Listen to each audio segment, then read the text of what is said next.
Bom, vamos lá. Quanto à história, ele basicamente ele descreve os sintomas, como que é a dor renal, prostática, ureteral, uretral e quais entidades podem estar relacionadas, e a gente vai falando sobre elas. Bom, a primeira é a dor renal, que habitualmente é uma dor no ângulo costo-vertebral, lateral ao músculo sacro-espinhoso, abaixo da 12ª costela. Em geral, ela vai estar relacionada à distensão da cápsula, seja ela por inflamação ou por um quadro obstrutivo. Habitualmente, a dor inflamatória é uma dor constante e a dor de obstrução é uma dor que varia de intensidade, que vai de um pico de dor súbito, intenso, associado a náusea, vômitos, né, até uma calmaria, às vezes com uma drenagem espontânea ali de urina, resolvendo parcialmente essa obstrução. E os pacientes, quando eles têm esses quadros álgicos, principalmente os mais intensos, eles podem ter sintomas do trato gastrointestinal, como eu falei, náusea, vômito, às vezes até diarreia, por estímulo via tronco celíaco. Habitualmente, a dor ela pode ser irradiada para o flanco, testículo ou grandes lábios, né, região da inguinal. Já a dor ureteral é uma dor habitualmente aguda e secundária à obstrução, mas também pode estar relacionada a um processo inflamatório infeccioso, uma pielonefrite, que evolui com um edema de ureter. E aí a gente pode ter distensão e hiperperistalse, né, que é dolorosa, e alguns processos inflamatórios, como eu já falei. Habitualmente a dor ela vai estar variando de acordo com a localização da etiologia, né? Se for um cálculo, se for infecção. Habitualmente a dor do ureter alto ela é semelhante à dor do rim, é uma dor habitualmente lombar, no 12º espaço, no ângulo costo-vertebral. Já no ureter médio, essa dor ela tende a vir mais para a região anterior, aqui no quadrante inferior direito, no flanco direito ou esquerdo, a depender do lado do acometimento, e habitualmente quando essa localização do quadro é baixa, a tendência da dor é irradiar para grandes lábios, testículos e, em muitos casos, ter sintomas irritativos. Quando no caso de um cálculo, por exemplo, de ureter distal, é muito comum o paciente ter sintoma irritativo, simulando comumente um quadro de infecção urinária. Já a dor vesical, habitualmente, ela é causada por distensão ou uma retenção urinária aguda ou também um quadro inflamatório. Habitualmente, a dor inflamatória é uma dor intermitente, que piora com a distensão e melhora quando o paciente realiza a micção. E dentro desse contexto de dor vesical, a gente vai ter a definição de estrangura, que habitualmente é uma dor suprapúbica, pontiaguda, cortante e habitualmente ao final da micção. A dor prostática, em geral, é uma dor que está relacionada à inflamação, edema, distensão da cápsula. A gente vai ver que, basicamente, as dores, principalmente dos órgãos maciços do trato urinário, o rim, próstata e testículo, elas vão estar relacionadas à distensão do parênquima contido por uma cápsula. E essa distensão da cápsula, do parênquima, forçando a cápsula, vai provocar dor. E a dor prostática, como a gente tem costume de ver, nosso passômetro frequentemente tem um paciente com prostatite, é uma dor mal localizada, às vezes inguinal, perineal, o paciente muitas vezes não sabe nem localizar ela direito. Habitualmente ele sente um peso quando está sentado, uma sensação estranha, às vezes um pouco de tenesmo, vesical ou retal. Às vezes inguinal, perineal, lombosacra, pode ter até na base do pênis e ou retal, como a gente falou na questão do tenesmo. E muito comumente vai estar associada a sintomas urinários irritativos, já que a principal causa desse tipo de dor é a prostatite. Já a dor peniana, no pênis flácido, habitualmente, ela vai ser uma dor irradiada ou referida, pode ser inclusive uma dor de prostatite, por inflamação vesical, uretral, às vezes o paciente queixa uma dor ventral, às vezes por uma uretrite, e habitualmente é uma dor mais intensa no meato, e uma coisa que pode causar dor, incômodo no paciente com pênis flácido é a parafimose. Já no pênis ereto, a gente pode ter alguns quadros de peronie, principalmente no peronie mais agudo, com menos de 6 meses, mais doloroso, ou o priapismo, também. A dor testicular, ela pode ser primária ou referida. A primária, habitualmente, a gente vai ter o paciente com escroto agudo ou com acometimento de parte mole. O escroto agudo seja torção ou maior que epididimite. E a crônica, a gente vai ter uma dor mais em peso, associada a varicocele, às vezes a hidrocele. O escroto agudo, a gente sabe, né, habitualmente é uma evolução mais aguda, na epididimite, às vezes com 1 dia de evolução, uma dor que inicia um pouco mais leve e piora progressivamente. E na torção testicular é uma dor que ela já é intensa e de forma súbita, já de cara. Conta alguns outros sinais, não só sintomas agora. A hematúria, como o próprio nome diz em sua etiologia, é a presença de sangue na urina, que é considerado mais de 3 hemácias por campo microscópico de alta potência. É muito importante para a gente, na nossa rotina, ter um pensamento pessimista em relação a esses quadros, né? Pensar em doença maligna até que se prove o contrário. Considerar sempre pela EUA, considerar o exame microscópico e não a fita reagente, né? Que coloca em cruzes a hematúria. O ideal é que você considere sempre o exame microscópico, porque na fita reagente você pode ter falso positivo, com mioglobinúria, com bilirrubinúria. E nos pacientes com mais de 35 anos ou que tem algum fator de risco, a cistoscopia nesses quadros é obrigatória. E ela pode ser avaliada de acordo com sendo macro ou microscópica. Quanto maior a intensidade dela, é maior a chance de você ter um diagnóstico etiológico, ou seja, de se encontrar a causa dessa hematúria. E o momento, ela pode ser inicial, habitualmente ela é algum acometimento uretral e é menos comum, e em geral vai estar relacionada à inflamação. Ela pode ser terminal, quando você tem algum acometimento do colo vesical ou uretra prostático, ou seja, inicial é meio que um raciocínio ao contrário. A hematúria inicial é um acometimento distal, a hematúria terminal é um acometimento proximal, de colo vesical ou uretra prostática. E total, habitualmente, é uma hematúria proveniente da bexiga ou do trato urinário superior e que vai ser o tipo mais comum. Dor ou não associada, habitualmente ela vai estar relacionada à etiologia. Uma etiologia inflamatória obstrutiva habitualmente vai estar associada à dor. E a própria obstrução da bexiga, da saída da bexiga por cálculos, também vai causar dor por retenção urinária.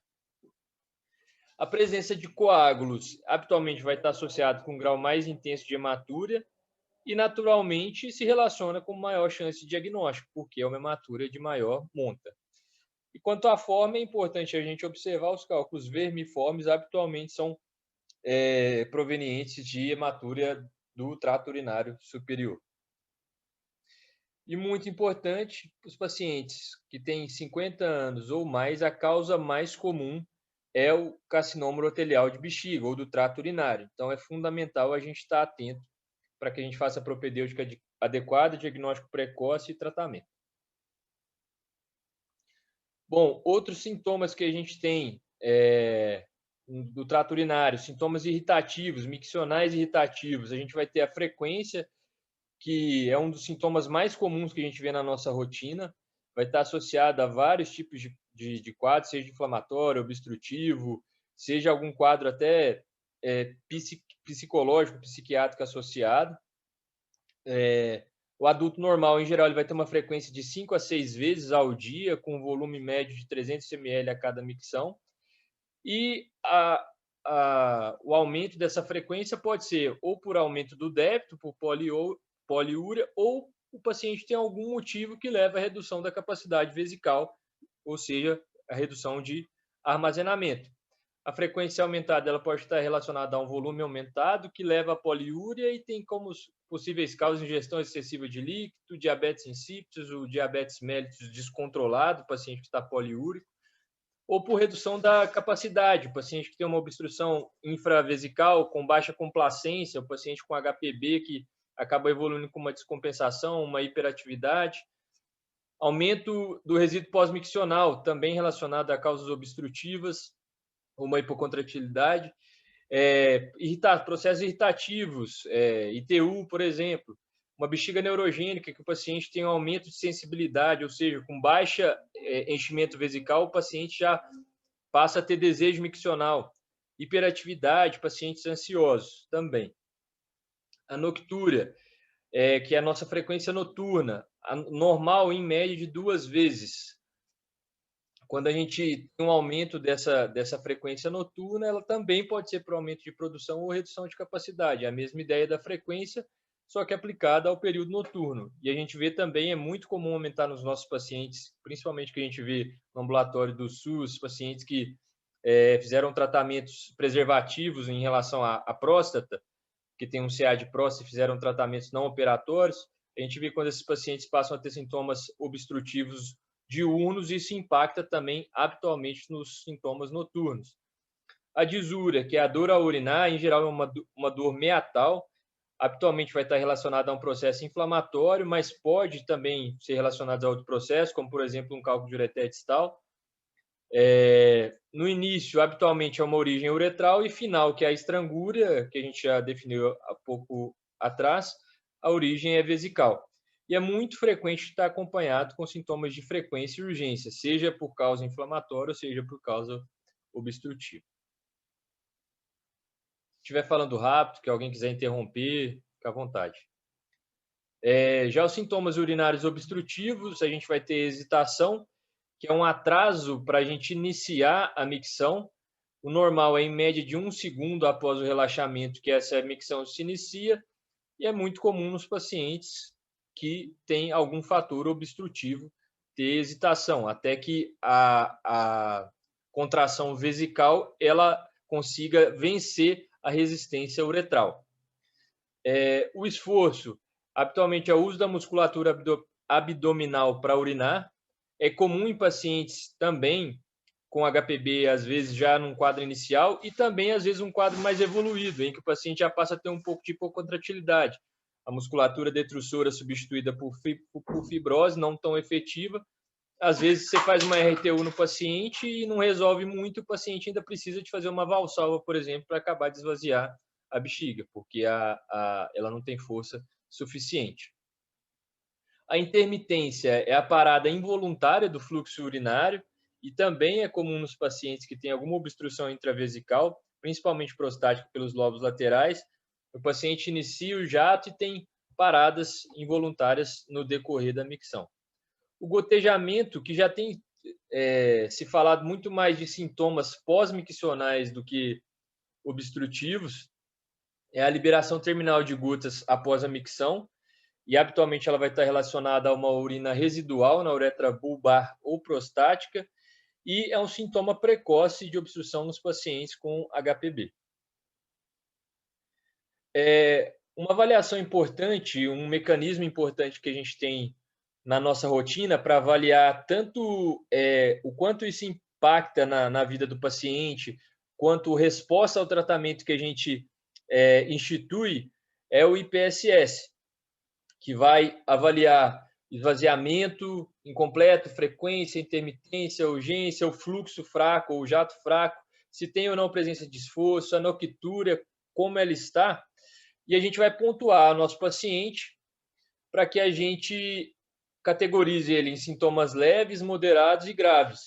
E a gente vai ver que isso é muito importante, inclusive, para a gente determinar que tipo de tratamento iniciar, um tratamento único ou um tratamento combinado, só medidas comportamentais, ou já tentar iniciar um tratamento já medicamentoso, por exemplo, um paciente com HPB, e para a gente poder acompanhar a resposta também de forma algo mais objetiva no nosso consultório. A incontinência urinária, ela é uma perda involuntária de urina, vai ser categorizada em 4 áreas, pode ser contínua, de esforço, de urgência ou por sobrecarga, né, que é também chamada de paradoxal. A incontinência contínua, a causa mais comum são fístulas do trato urinário, a principal é a vésico-vaginal, vai estar relacionada à cirurgia ginecológica, radiação, trauma obstétrico, desculpa.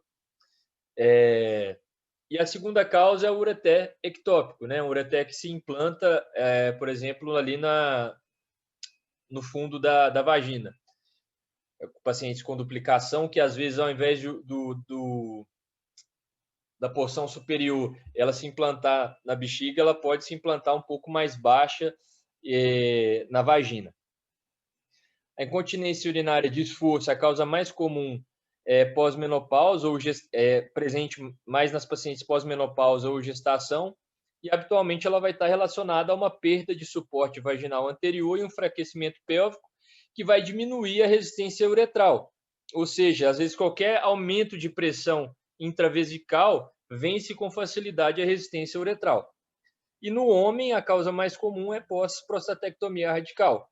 A gente vê na nossa rotina, a gente é um pouco privilegiado no nosso contexto de residência, a gente vê pacientes cada vez mais recuperando a continência de forma precoce e com uma boa qualidade de vida após a instituição da... Só admitir o Bertani aqui. Após a instituição da prostatectomia robótica e todas as técnicas de preservação daquela anatomia de suporte ali do assoalho vesical. E a gente vê que essa incontinência está relacionada exatamente a esse aumento da pressão intraabdominal, que vai vencer a resistência uretral e o paciente vai ter perda. A incontinência de urgência ou a urge-incontinência é a perda de urina precedida por um forte desejo miccional, ou seja, o paciente tem vontade, tem que sair correndo, mas mesmo assim não consegue segurar, perde alguma coisa. E é muito importante a gente distinguir as etiologias e principalmente a de urgência de esforço, porque isso determina a forma como a gente vai manejar nosso paciente do ponto de vista terapêutico. A incontinência de sobrecarga ou paradoxal, né, conhecida também, ela está associada à retenção urinária avançada, ou seja, aquele paciente que tem uma capacidade vesical tão grande, tem tanta urina acumulada, às vezes mais de 800, 1 litro de urina na bexiga, que escapa um pouquinho ali sem o paciente perceber. Então, a gente vai ter um paciente que tem a bexiga cronicamente estendida e que nunca consegue se esvaziar de forma completa. Outro quadro que a gente tem, e o Otávio deve ser dos que mais recebem isso no consultório, é a enurese, que é a incontinência durante o sono, que ela é comum e ocorre principalmente até o 3º ano. Ela persiste em só 15% dos pacientes até o 5º ano e apenas 1% até os 15.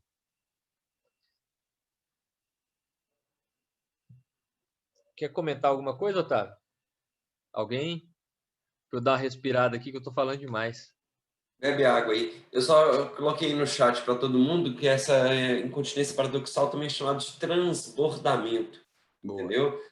O paciente ele transborda, a bexiga enche tanto que ultrapassa o limite da pressão do esfíncter e ele perde gotejando. Então, são os quadros de retenções urinárias crônicas. Então, incontinência paradoxal ou transbordamento urinário. Pode continuar. Beleza. Bom, saindo um pouco agora desse escopo miccional e partindo um pouco para a questão sexual e andrologia, a disfunção sexual ela pode estar associada à impotência sexual ou disfunção erétil, a ejaculação precoce ou alterações ejaculatórias no geral e também a perda de libido. A perda de libido, em geral, ela tem uma relação direta com os andrógenos, ela pode ser relacionada a uma disfunção central ou testicular, né, do eixo hipotálamo, hipófise, testículo, e pode ter diminuição ou ausência de ejaculação, quando o paciente tem diminuição ou ausência de ejaculação, ela reforça a possibilidade de ter uma deficiência androgênica. Então, quando a gente vai ter um paciente que tem um volume de sêmen normal e tem perda de libido associada, é pouco provável que essa perda de libido esteja relacionada a algum mecanismo endócrino. É importante que a gente faça avaliação sérica de hormonal, né? Testosterona, gonadotrofinas, prolactina, mas é fundamental que todos esses pacientes eles passem por uma avaliação multidisciplinar, que é fundamental no manejo desses casos. Até porque grande parte desses pacientes tem alguma disfunção psicológica e não necessariamente orgânica. Então, é fundamental que ele seja avaliado de forma multidisciplinar. Felipe, só acrescentar uma coisa aí, nessa parte de avaliação de gonadotrofina, você falou uma coisa muito importante, que a libido ela não é única e exclusivamente de efeito central. Inclusive, hoje em dia, estima-se que a menor interferência na libido seja a hormonal. Talvez o mais importante seria a parte social, a parte emocional da pessoa, né? Do que é propriamente a parte endócrina. Então, você falou isso importante, provavelmente se tiver um volume de sêmen normal. Aí, a avaliação sérica, a gente sempre começa com a dosagem de testosterona total. Única e exclusivamente se a testosterona sérica total vier alterada, que aí eu solicito, como eu tenho que, quando ela vier alterada, eu tenho que fazer uma reconfirmação nessa redosagem, aí eu já peço a gonadotrofina, porque se eu tenho a testosterona baixa, eu tenho um hipogonadismo. Esse hipogonadismo é primário porque o testículo não está produzindo, logo as gonadotrofinas estão em alta, mas a testosterona persiste em baixa, ou é um hipogonadismo hipogonadotrófico, ou seja, o testículo está até funcionando, mas ele está tendo pouco estímulo lá da adenipófise, então ele tem um FSH e um LH baixo. Então, primeiro dose da testosterona, única e exclusivamente se ela vier alterada. No exame seguinte, você pede novamente a testosterona, as gonadotrofinas e prolactina. A gente já não pede de cara todas as avaliações hormonais, não. Pode ir. Quantos dias depois você repete o exame, Otávio? Sei não, Rodrigo. Vamos ligar para o seu xará lá em São Paulo. Mas eu nunca vi nada, não. De quanto tempo depois são. E igual você fala. Mas é interessante essa pergunta, Rodrigo, porque, por exemplo, quando você vê um espermograma alterado, a gente tem que esperar um prazo de pelo menos 60 a 72 dias. O ideal seria até 72. Porque na avaliação do paciente, do casal infértil, eles falam para repetir o espermograma nesse tempo. Nesse período. Agora, acho que o hormônio as células estão sendo produzidas agora, só vão ser tá pronta, né, daqui de 70 dias, mais ou menos. 72, para ser mais exato. Mas eu acho que o hormônio não tem esse... Acho que não tem. Eu nunca li, já estudei muito no passado. Ultimamente eu não estudo tanto mais a parte de andrologia. Mas eu nunca vi um time, não, um tempo de repetir as gonadotrofinas, não. Entendeu? Acho que pode fazer em breve. Acho que não tem essa relação, não. Beleza, obrigado. Falou. Fala, Felipe. Bora. Bom, a impotência, a incapacidade para atingir e manter a ereção suficiente para o coito, né? É importante também, assim como a gente já falou das outras, a gente diferenciar essa questão orgânica e psicogênica, entender que todos esses pacientes demandam uma avaliação multidisciplinar no manejo. Então, a psicogênica, habitualmente, ela vai estar com uma característica mais súbita, relacionada muitas vezes a um fator identificável, alguma situação específica. A gente tem muito, hoje em dia, essa questão, por a gente ter um mercado pornográfico muito grande dos jovens, dos adolescentes que estão entrando na vida sexual, ter uma preocupação grande de performance. Então, muitas vezes, eles, com essa preocupação, essa ansiedade de performar bem, de durar muito tempo e não sei o quê, e muitas vezes nem conseguir iniciar consegue porque se preocupa tanto com isso. Então, é importante que a gente faça essa avaliação como um todo para que o paciente seja melhor abordado. E a causa orgânica, atualmente, é uma característica mais insidiosa, muitas vezes relacionada ao avanço da idade e muitas vezes com algum link com a questão hormonal também. Então, é muito importante que a gente faça essa avaliação bem detalhada, as características de início, fatores associados, se teve alguma situação, se é algo mais insidioso, se foi algo súbito, se ela iniciou desde as primeiras tentativas, ou se o paciente tinha uma vida normal e pouco tempo depois ele passou a apresentar essa impotência. Então, é uma avaliação global fundamental.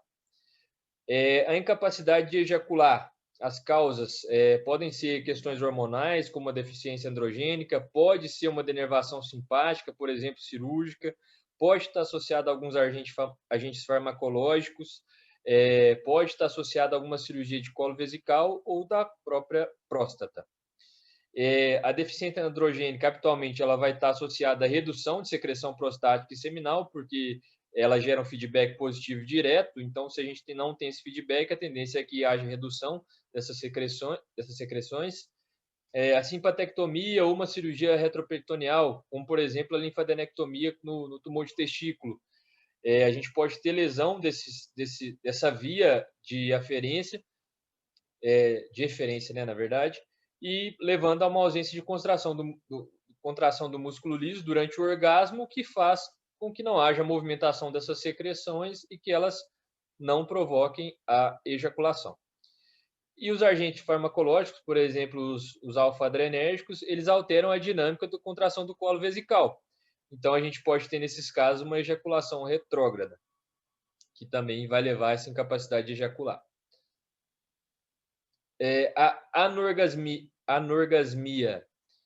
as causas, ela está muito relacionada a medicamentos psiquiátricos. Então, todos esses pacientes, quando a gente está fazendo a nossa anamnese, é fundamental que a gente avalie os medicamentos que o paciente usa para que a gente possa fazer alguma relação com o sintoma que ele eventualmente está apresentando. E em alguns casos, a gente pode ter também diminuição da sensibilidade peniana, por exemplo, como a função prejudicada do nervo pudendo.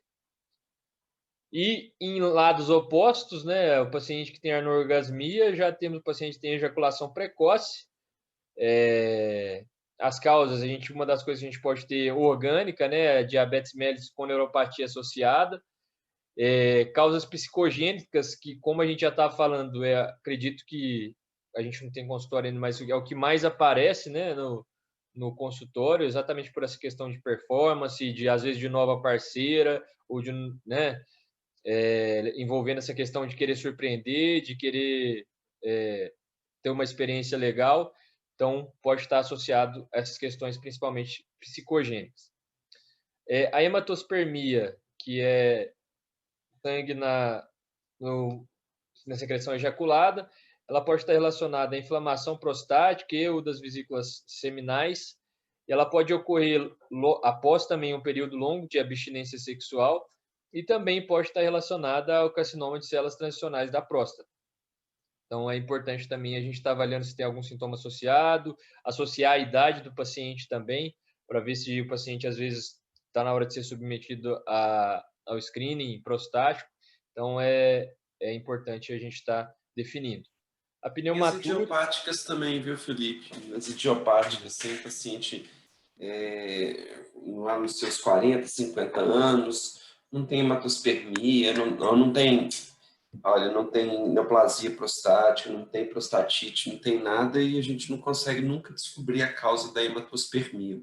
Eu já vi alguns casos, principalmente a hematospermia dolorosa, que são vesiculites hemorrágicas. São casos mais raros, eu já tive no consultório, são de tratamento difícil, às vezes você tem até que fazer a vesiculectomia, entendeu? Laparoscópica ou robótica, para tirar aquela vesícula seminal inflamada, entendeu? Mas a grande maioria das hematospermias, na verdade, são idiopáticas. Mas sempre levar que, principalmente nas faixas etárias, acima de 50 anos, não esquecer da possibilidade de ser um câncer de próstata, não esquecer de ser um período longo de abstinência, como você falou, né? Beleza. Bom, pneumatura, né? Presença do ar durante o ato miccional, habitualmente ela vai estar associada à fístula vésico-vaginal, é a causa mais comum. São fístulas que acontecem após quase de verticulite, mas pode também estar relacionada a ciática de cólon, doença inflamatória intestinal, e alguns pacientes, às vezes, por exemplo, uma cistite enfisematosa, paciente diabético, e a gente tem que estar avaliando o contexto aí como um todo. Os pacientes com corrimento uretral, a causa mais comum é DST, sanguinolenta pode estar associada a DST também, mas a gente tem que pensar também em diagnósticos diferenciais, como, por exemplo, carcinoma de uretra. o aspecto, o volume, se é mais espesso, brancacento, se é hialino. Então, isso tudo vai ajudar a gente a raciocinar em cima das possíveis causas, né? Uma uretrite gonocócica, uma uretrite não gonocócica. Então, a gente tem que estar avaliando esses aspectos para determinar possíveis causas associadas. Bom, outros fatores da história médica que é importante a gente estar avaliando nos nossos pacientes durante a anamnese os pacientes com história familiar, né? Paciente com história familiar de câncer de próstata, a gente tende a acontecer uma década mais cedo, a gente tende a ser, nesses pacientes com história familiar, mais permissivo e mais precoce no screening, e 8 a 10% desses pacientes vão ter essa forma familiar, então é importante a gente estar avaliando. O uso de medicamentos antihipertensivos, medicamentos psicotrópicos que vão alterar, como a gente já falou por agora, ereção, ejaculação, orgasmo, a própria micção. Hábitos de vida, questão social, tabagismo, álcool, associação como fatores de risco para carcinoma urotelial, pacientes com neuropatia autonômica periférica associados, por exemplo, ao abuso de álcool, eles podem interferir na função erétil por vasculopatia, tanto a função erétil quanto a micção, podem provocar atrofia testicular e redução da libido. Cirurgias prévias, é importante para a gente pensar em aderência quando a gente for operar, né, fazer um acesso laparoscópico, pensar paciente prostatectomizado, paciente que é uma possível sondagem difícil, paciente que tem uma estenose de uretra e já fez, às vezes, uma uretrotomia interna, alterações anatômicas basais que o paciente, às vezes, eventualmente possa ter, que vão interferir em possíveis condutas que a gente possa tomar na nossa rotina e na nossa principalmente cirurgia segura, né, e nas nossas prescrições, história de alergia para a gente evitar complicações desnecessárias e iatrogenias. Quanto ao exame físico, em condições normais, a avaliação renal ela é difícil, né? A gente palpar o rim é bem difícil, a não ser que o paciente seja bem magrinho, ainda assim é bem complicado. A gente pode usar a transluminação para avaliação de massas abdominais, principalmente em crianças pequenas, para a gente avaliar se é uma massa cística ou possível hidronefrose neonatal, ou se é um tumor sólido. Então, quando a gente tem essa transluminação positiva, a tendência é que esteja algo cístico. Avaliação com exame de Jordan, né, apunho-percussão ali no ângulo costo-vertebral, para a gente poder estar avaliando processos inflamatórios ou obstrutivos, como um cálculo habitualmente também positivo, o Jordano. É importante a gente fazer diagnóstico diferencial desses pacientes com dor de origem renal, com dor de origem osteomuscular. É comum, a gente que tem dado plantão no pronto atendimento, a gente atender pacientes que são triados para a gente, como dor relacionada a uma cólica nefrética, e o paciente ser, na verdade, uma dor osteomuscular, que piora com a movimentação, com a rotação da coluna, extensão, flexão da coluna. É importante a gente estar avaliando. É importante a gente fazer diagnóstico diferencial também com pacientes que podem ter herpes zoster envolvendo segmentos entre T11 e L2, avaliar a exposição, histórico, imunocompetência do paciente, habitualmente são pacientes imunossuprimidos, então é importante a gente avaliar não só a palpar, mas também a gente fazer uma ectoscopia boa, avaliar se não tem vesículas nessa região, seguindo o dermátono. E a transluminação, como eu falei, habitualmente para pacientes com menor de 1 ano e massa palpável no flanco. A avaliação da bexiga, ela pode ser palpada ou percutida quando ela tem um volume acima de 150 ml, e a percussão ela é mais sensível que a palpação para avaliar a extensão vesical. Isso foi questão de prova do protismo do nosso ano passado, do R1. Com mais de 500 ml, ela se torna visível e é importante a gente praticamente não ver, mas a gente viu até nas boas práticas da cistoscopia, o artigo que o Jair apresentou na semana passada com o Denilson, que é fundamental a gente fazer esse exame bimanual para avaliar a mobilidade vesical, avaliar se tem massa. A gente consegue, em alguns casos de tumor mais avançado, até já determinar se é um T4 ou não, pela mobilidade, pelo que a gente toca ali de extensão. A gente habitualmente não faz, mas quando for fazer, é ideal que a gente faça com a paciente, obviamente, sob sedação, para que a gente faça com mais tranquilidade e a movimentação ou contração da paciente não altere a nossa sensibilidade no exame. Então, a gente pode avaliar a extensão de um tumor vesical, de um tumor pélvico, a gente pode avaliar a mobilidade vesical e até prolapsos, né, genitais. O exame físico peniano, no paciente não circuncidado, é fundamental que a gente recolha o prepúcio, porque muitas das lesões que a gente vê acometem essa região bala no prepucial, o câncer, inclusive de pênis. Como eu já falei, a maioria dos CA de pênis em homens não circuncidados acometem essa região, então é fundamental que a gente exponha o prepúcio. Então, como eu disse, prepúcio ou glândula de localização, e na dúvida diagnóstica, se você está pesquisando especificamente isso no paciente, se você não consegue expor a glândula, é ideal que a gente faça uma incisão dorsal, né, faça um bloqueio peniano, para que a gente possa avaliar de forma adequada. É importante a gente avaliar a posição do meato uretral, né? A gente tem as hipospádias, epispádias, os desvios, os distúrbios aí embriológicos na formação. Então, é importante a gente estar avaliando, e a gente vê aí que as mais comuns, como a gente já discutiu previamente, são anteriores, né? A glandar, o subcoronal. Então, é fundamental a gente fazer um exame físico bem adequado, igual quando a gente vai avaliar esses pacientes pré-TX. Às vezes a gente tem a mania, às vezes, só de descrever o exame da próstata, mas o exame urológico ele é muito mais do que só o toque retal, né? Então, a gente tem que fazer a avaliação da genitália adequada e com calma. A gente avaliar o eixo dorsal do pênis, avaliar se tem placas de peronia associada, e se estão dolorosas ou não. Já a avaliação da bolsa, a gente vai avaliar primeiro na ectoscopia a pele, pelos e glândulas são comuns focos de processos infecciosos. O testículo normal, habitualmente, eles são ovais, já quando a gente palpa firmes e lisos. O adulto vai medir em torno de 6 por 4 centímetros. O direito, habitualmente, ele é um pouco mais anterior que o esquerdo. E o epidídimo ele vai ter uma localização póstero-lateral ao testículo. E as massas epididimais são, em sua grande maioria, lesões benignas. Quando a gente palpa testículos anormalmente pequenos, a gente tem que pensar no hipogonadismo, pensar em endocrinopatia, por exemplo, a síndrome de Klinefelter. E quando a gente tem áreas enduradas no testículo, a gente tem que considerar neoplásicas até também que se prove o contrário. Fundamental, então, que a gente faça uma avaliação bem minuciosa. Lembrar que a gente tem que fazer diagnóstico diferencial com hérnias inguinais, então é importante que a gente avalie, assim como a gente vai avaliar a varicocele com o paciente em pé, a gente também, em ortostatismo, a gente também vai fazer a mesma avaliação, já fazendo o toque do anel inguinal externo, pedindo para o paciente fazer valsalva, para a gente ver se tem alguma protrusão N-área ali.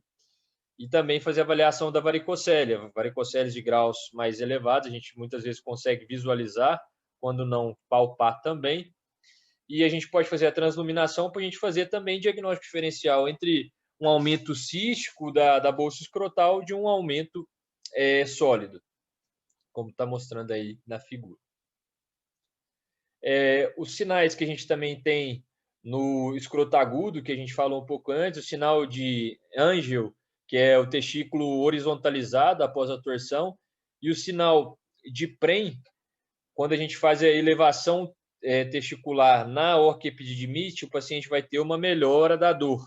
Já na torção testicular, como o testículo está torcido e o elevar ou não vai alterar a drenagem, o paciente continua com a dor presente ou até pior quando você o mobiliza. Já o exame físico prostático, né, do reto, eu coloquei aqui uma caixinha que também costuma ser questão de prova, principalmente do R1, no proatismo. Para quem está indicado o screening, para os pacientes com mais de 50 anos ou para aqueles com mais de 45 com história familiar e para afrodescendentes, pacientes com mais de 45 anos, a partir dos 45 anos também. Pacientes que têm já documentado uma mutação BRCA2 tem que fazer a partir dos 40 anos de idade. Tem algumas outras recomendações aí, que é bom dar uma olhada também, que às vezes também cai, mas que são de evidência fraca.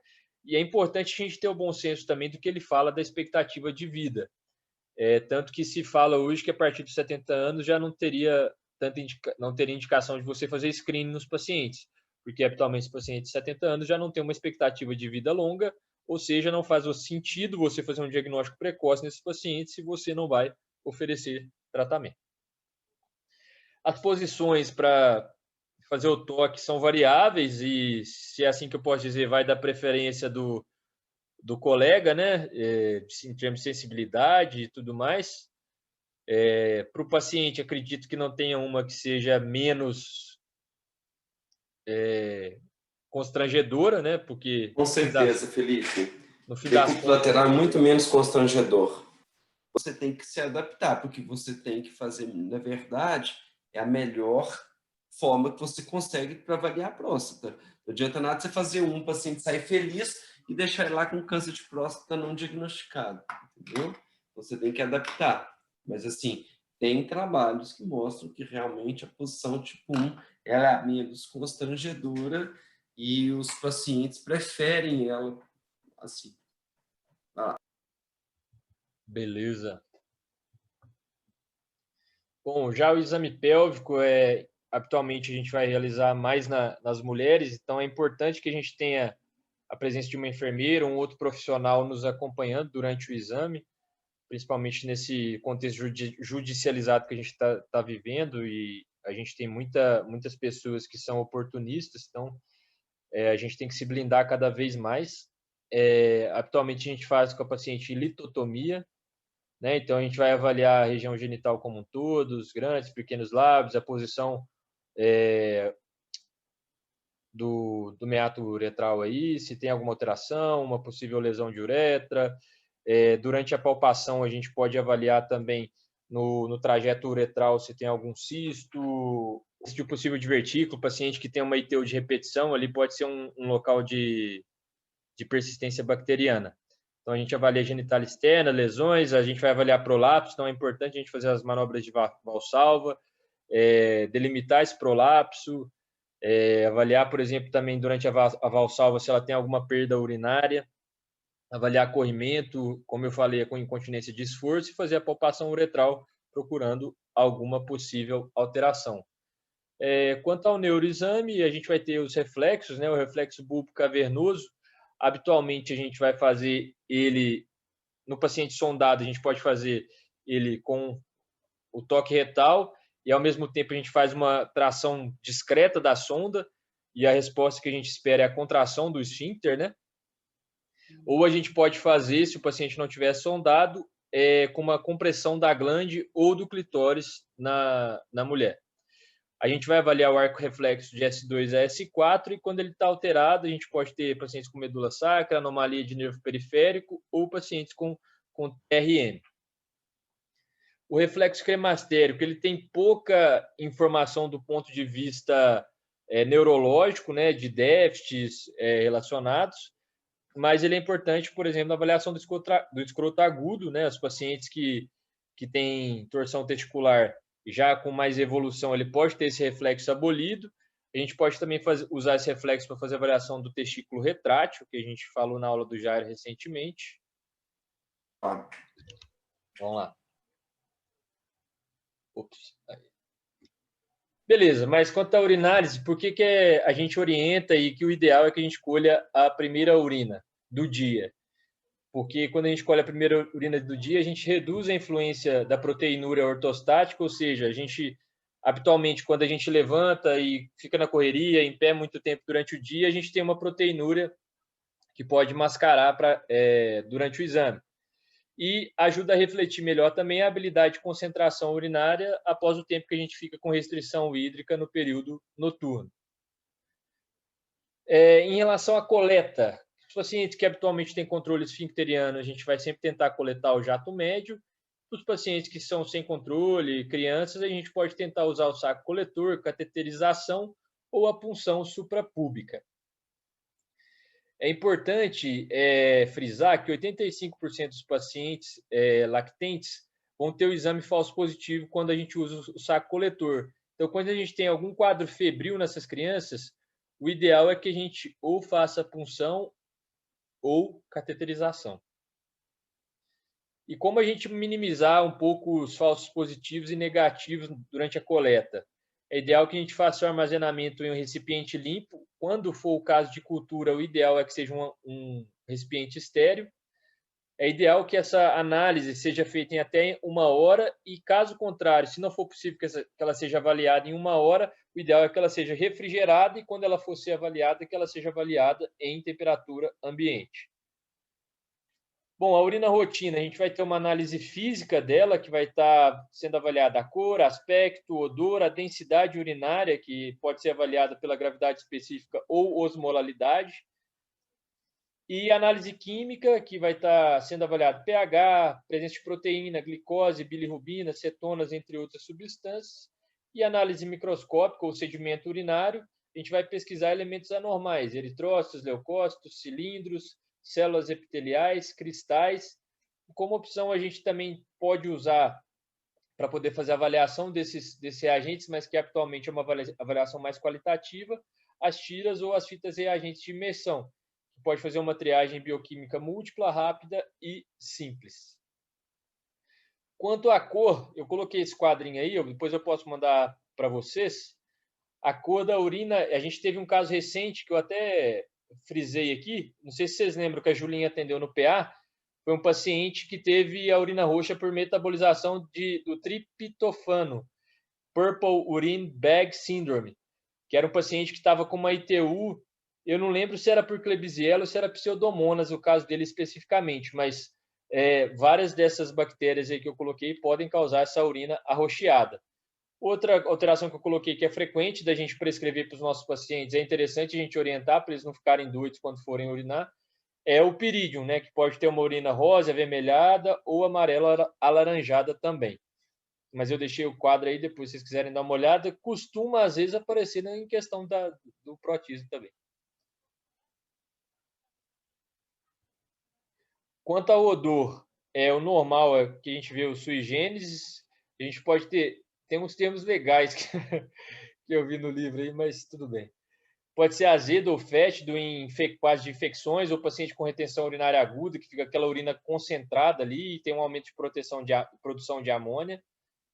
Pode ter um cheiro de açúcar queimado ou caramelado na doença de xarope de bodo, um cheiro azedo ou mofado na fenilcetonúria, cheiro de pés suados na acidemia isovalérica, manteiga rançosa na hipermetionemia e sulfídrico like, ovo podre ou cadáver em decomposição, nos pacientes que têm cistinúria ou homocistinúria. Bom, o pH, a mensuração dele é feito por leitura de fita reagente. Habitualmente ele vai variar de 4,5 até 8. A utilidade é a gente interpretar os mecanismos de acidificação urinária, né, que inclusive é um mecanismo de compensação, um mecanismo de tampão que a gente tem no nosso organismo. A gente pode avaliar a acidose tubular renal, acidose metabólica sistêmica e pacientes com urolitise, porque a gente sabe que a precipitação de cristais, de determinados cristais, ela está associada a um pH alcalino a um pH ácido. Por exemplo, o ácido úrico de cistina e o alcalino, o fosfato e oxalato de cálcio. E quando a gente tem um paciente com pH alcalino associado à infecção urinária, a gente pode pensar também em bactérias que hidrolisam a ureia, principalmente proteus. A densidade urinária ela pode ser analisada pela gravidade específica ou pela osmolalidade.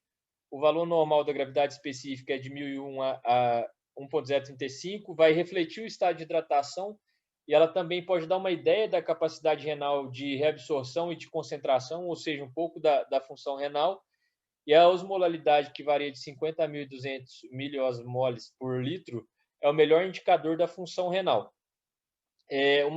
Uma densidade urinária alta, habitualmente ela vai estar associada a uma depressão de volume, seja por uma ingesta baixa, desidratação, uma paciente diabético com glicosura, uma síndrome de produção inadequada do ADH, e ela pode estar baixa no paciente com diabetes insípidos, o paciente que tem alguma disfunção renal tubular, um paciente que teve um aumento da ingesta de líquido ou paciente que faz uso de diuréticos.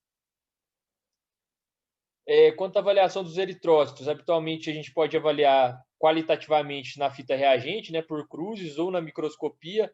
A microscopia é melhor do que a fita reagente para a gente avaliar a hematura, principalmente quando a gente faz avaliação, por exemplo, do dismorfismo eritrocitário, né? Então, vai ajudar a gente a diferenciar uma hematura glomerular de não glomerular. Já a avaliação da glicose, o normal que a gente espera na urina é que ela seja negativa. A gente vai ter uma positividade, ou seja, uma glicosúria, quando a gente tem um valor de glicemia acima de 180. É muito comum em pacientes que têm um descontrole glicêmico. E pode estar associada também a pacientes que têm uma disfunção tubular proximal, que causa um prejuízo aí na reabsorção, então o paciente vai ter uma glicosúria. De forma isolada, ela pode aparecer com uma glicosúria renal e pode estar associada também a uma disfunção tubular generalizada, por exemplo, na síndrome de Fanconi. A bilirrubina, a urina normal também não tem presença de bilirrubina, apenas o metabólito da bilirrubina direta, né, que é urobilinogênio, que vai ser o metabolismo, né, um produto final do metabolismo da bilirrubina conjugada.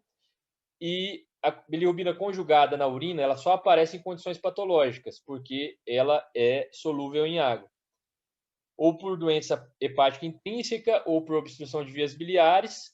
E já a bilirrubina indireta, ela não aparece na urina nem em condições patológicas, porque ela é insolúvel. O teste da esterase leucocitária, que a gente usa frequentemente na avaliação dos nossos pacientes com ITU. Tanto o esterase leucocitário quanto o nitrito, eles já chegaram a ser estudados como possíveis substituidores da avaliação do GRAM, por exemplo. Mas que a gente sabe que não tem uma especificidade tão importante, tem algumas coisas que podem gerar falso positivo. Então, ele vai indicar a presença de leucócitos do sangue na urina, falso positivo associado à contaminação da amostra, e não é incomum a gente ver isso, então a gente pode ser levado a tratar o paciente, às vezes, com uma ITU, quando na verdade era só uma contaminação. A esterase leucocitária é produzida pelos neutrófilos. E o teste do nitrito, a positividade dele é fortemente sugestiva de bacteriúria, com uma especificidade de 90% e uma sensibilidade bem ampla, que varia de 35% a 85%.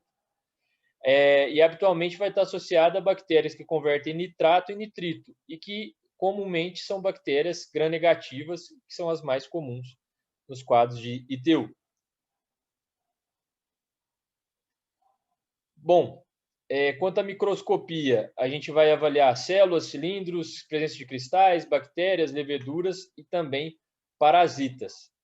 As células, a gente pode avaliar, por exemplo, a avaliação do eritrócito, dismorfismo eritrocitário, e definir uma etiologia de uma hematura. Leucócitos, é comum a gente ter até 2 por campo em homens e até 5 em mulheres. Células epiteliais são comumente encontradas no exame microscópico da urina. Já os cilindros, é um coágulo de proteína formado no túbulo renal. Habitualmente, a matriz básica de todos os cilindros é uma proteína que é bastante comum na urina e é um dos fatores protetores que a gente tem no nosso urotélio para a infecção, é a proteína de Tan-Horsfall. Cilindros hialinos, eles contêm apenas mucoproteínas, eles podem não ter significado patológico, por exemplo, quando a gente pratica após atividade física, após exposição ao calor, a gente pode eliminar cilindros hialinos. Patológico, habitualmente a gente vai ter associado a quadros inflamatórios, né, como a pielonefrite e doença renal crônica. Cilindros hemáticos, habitualmente eles correspondem à hemorragia glomerular, ou seja, habitualmente eles são cilindros patológicos e podem estar associados a quadros de glomerulonefrites. Os cristais são importantes a gente avaliar na etiologia da litíase, né? Cristais de cistina presentes na urina são diagnósticos de cistinúria. Então, você não precisa, cistinúria é um valor acima de tanto. A partir do momento que você tem uma avaliação urinária na microscopia com cristais de cistina, você já classifica o paciente como um paciente portador de cistinúria. A urina ácida, ela vai favorecer a precipitação dos cristais de oxalato de cálcio, de ácido úrico e de cistina. E a urina alcalina vai favorecer fosfato de cálcio e os cristais triplo-fosfato, que são os de struvita, associados também às bactérias conversoras. Os micro-organismos que a gente vai avaliar Normalmente, a urina ela é estéril, ou seja, sem bactérias. As leveduras, a mais comum encontrada é a Candida albicans. Ela é mais comum em diabéticos ou como contaminantes de mulheres com candidíase vaginal. Os parasitas, Trichomonas vaginalis, é importante a gente lembrar dele pensando como uma causa frequente de uretrite no homem e vaginite na mulher. Uma coisa a mais aqui que eu falei sobre as secreções prostáticas expressas. O que são essas secreções prostáticas expressas? A gente tem um exame de 2 amostras ou o exame de 4 amostras. O exame de 2 amostras, a gente faz uma coleta pré-massagem prostática e uma coleta pós-massagem prostática. E a de 4 amostras, a gente colhe um jato inicial para avaliar a flora uretral, um jato médio para a gente avaliar a flora vesical, uma avaliação pós-massagem da secreção uretral pós-massagem prostática, para avaliar a flora prostática, e uma urina pós-massagem para a gente poder, às vezes o paciente não produziu nada de secreção pós-massagem suficiente para poder exteriorizar, mas às vezes quando ele urina após a massagem a gente consegue coletar alguma coisa. Na prostatite bacteriana aguda não existe indicação para a gente fazer mais massagem prostática, na prostatite aguda, desculpa. Mas o guideline ele fala que pacientes que têm prostatite crônica, como evidência forte, a gente deve realizar. Para a gente, inclusive, classificar naquelas 5 categorias que tem. Bom, o normal na secreção prostática a gente tem pouco ou nenhum leucócito. Quando a gente tem um aumento ou aglomerados de leucócitos, é indicativo de um processo inflamatório. Os macrófagos cheios de gordura também são células comuns de aparecer nessas secreções prostáticas após um quadro infeccioso associado.